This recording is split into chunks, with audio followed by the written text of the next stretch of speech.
Junior അഭിഭാഷകയെ മർദ്ദിച്ച കേസിലെ പ്രതി ബെയിലിൻ ദാസിനെ അതിസാഹസികമായാണ് പോലീസ് പിടികൂടിയത്. തുമ്പ സ്റ്റേഷൻ കടവിൽ വെച്ച് കാർ വളഞ്ഞാണ് ഇയാളെ കസ്റ്റഡിയിലെടുത്തത്. പ്രതിയെ ഇന്ന് കോടതിയിൽ ഹാജരാക്കും.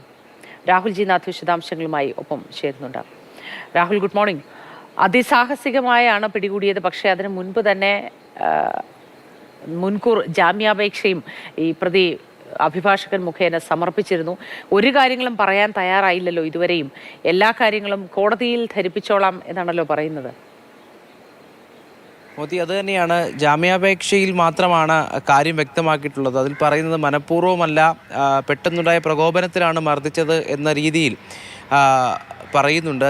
ജാമ്യാപേക്ഷയിലാണ് അത്തരത്തിലൊരു വാദം പറയുന്നത്. അതിനപ്പുറത്തേക്ക് നേരിട്ട് കാര്യങ്ങൾ പറഞ്ഞില്ല. കോടതിയിൽ കാര്യങ്ങൾ ബോധിപ്പിക്കാമെന്ന് തന്നെയാണ് ഇന്നലെ കസ്റ്റഡിയിലായ ശേഷം വഞ്ചൂർ സ്റ്റേഷനിലേക്ക് ഈ പ്രതി ബെയിലിൻ ദാസ് എത്തുമ്പോൾ നമ്മോട് പ്രതികരിച്ചത്. ഇപ്പോൾ ജാമ്യാപേക്ഷയിൽ മാത്രമാണ് പെട്ടെന്നുണ്ടായ പ്രകോപനത്തിലാണ് ചെയ്തത് എന്ന് പറയുന്നത്. എന്തായാലും ഈ കുറേയധികം 2 ദിവസങ്ങളായി ഇത്തരത്തിലൊരു വിവാദമുണ്ടായിരുന്നു. പ്രതി എവിടെയെന്ന് പോലീസിന് അറിയാത്തൊരു സ്ഥിതി ഉണ്ടായിരുന്നു, പിടികൂടാൻ കഴിഞ്ഞിരുന്നില്ല. അപ്പോഴാണ് ഒരു ഫോൺ കോൾ എത്തുന്നത്.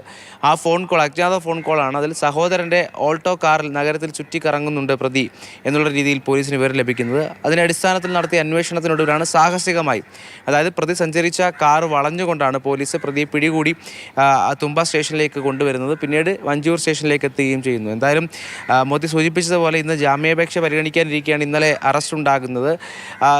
ഈ പറയുന്നതുപോലെ ഇത്ര വലിയ സംഭവം ഉണ്ടായിട്ട് അത്രമാത്രം ആ മുഖത്തെ ആ മുറിപ്പാട്, ആ പരിക്കൊക്കെ നമ്മൾ കണ്ടതാണ്. അത്രമാത്രം ഒരു വലിയ സംഭവം ഉണ്ടായിട്ട് പ്രതി എന്തുകൊണ്ട് പിടികൂടുന്നില്ല എന്നുള്ള പ്രശ്നമുണ്ടായിരുന്നു. രാഷ്ട്രീയ പശ്ചാത്തലം, പ്രതിയുടെ രാഷ്ട്രീയ പശ്ചാത്തലം ഉദ്ധരിച്ചുകൊണ്ട് പിടികൂടാൻ കഴിയാത്ത രാഷ്ട്രീയ പ്രേരിതമാണോ എന്ന് വരെ ചോദ്യങ്ങൾ ഉന്നയിക്കപ്പെട്ടിരുന്നു. എന്തായാലും ഒരു അജ്ഞാത ഫോൺ കോളിലൂടെയാണ് പോലീസ് അത്തരത്തിൽ വേഷമാറിയുള്ള അന്വേഷണം ഉണ്ടായിരുന്നു എന്നത് വാസ്തവമാണ്. ബെയിലിൻ ദാസ് എന്ന ഈ പ്രതി ഇത്രത്തോളം കോളിളക്കം ഉണ്ടാക്കിയ സംഭവത്തിന് ശേഷവും ഒളിവിൽ പോകുമ്പോൾ ജില്ല പോലും വിട്ടുപോയില്ല എന്നതാണ് നമ്മൾ മനസ്സിലാക്കേണ്ടത്.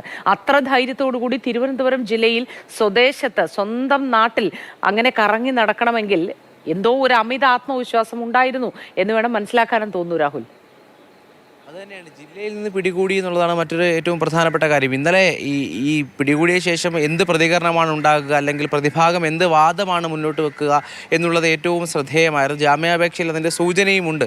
പക്ഷേ അപ്പോഴും ഈ ജില്ല വിട്ട് പോകുന്നില്ല എന്നുള്ളത് തന്നെയാണ്. സമ്മർദ്ദം വളരെ വലുതായിരുന്നു. കാരണം നിയമമന്ത്രി പി രാജീവ് ഉൾപ്പെടെ പ്രതിയെ എത്രയും പെട്ടെന്ന് പിടികൂടുമെന്ന് ഇത്തരത്തിൽ വാക്ക് നൽകുന്നു. അത്തരത്തിലൊരു പ്രതികരണം നടത്തുമ്പോൾ പോലീസിനുണ്ടായ സമ്മർദ്ദം വളരെ വലുതാണ്. അതുകൊണ്ട് തന്നെ ഈ സർക്കാർ തലത്തിൽ ഒരു സംരക്ഷണം നൽകുന്നു എന്ന തരത്തിൽ, അല്ലെങ്കിൽ ഈ പറയുന്ന ഇടതുപക്ഷ പാർട്ടികൾ സംരക്ഷണം നൽകുന്നു എന്നുള്ള വാദമുണ്ടായിരുന്നു, വിമർശനമുണ്ടായിരുന്നു. അത് ആ ഘട്ടത്തിൽ തന്നെ ഇല്ലാതായി എന്ന് വേണം മനസ്സിലാക്കാൻ. എന്തായാലും ഇത്തരത്തിൽ ജില്ല വിട്ടു പോകാൻ കഴിയുന്നില്ല എന്ന് പറയുമ്പോൾ ആത്മവിശ്വാസത്തിന് അപ്പുറത്തേക്ക് മറ്റാരെങ്കിലും ഇത്തരത്തിൽ ഈ ഒളിവിലിരിക്കാൻ ഒരു സ്ഥലം നൽകിയോ അല്ലെങ്കിൽ ഇടം നൽകിയോ എന്നുള്ള ചോദ്യവുമുണ്ട് എന്നുള്ളതാണ്. ഏതായാലും പ്രതി കസ്റ്റഡിയിലായത് ഒരു ആശ്വാസമുണ്ട്. ഇനി അങ്ങോട്ട് നിയമ നടപടികൾ എങ്ങനെ പോകുന്നു എന്ന് നോക്കിക്കാണണം.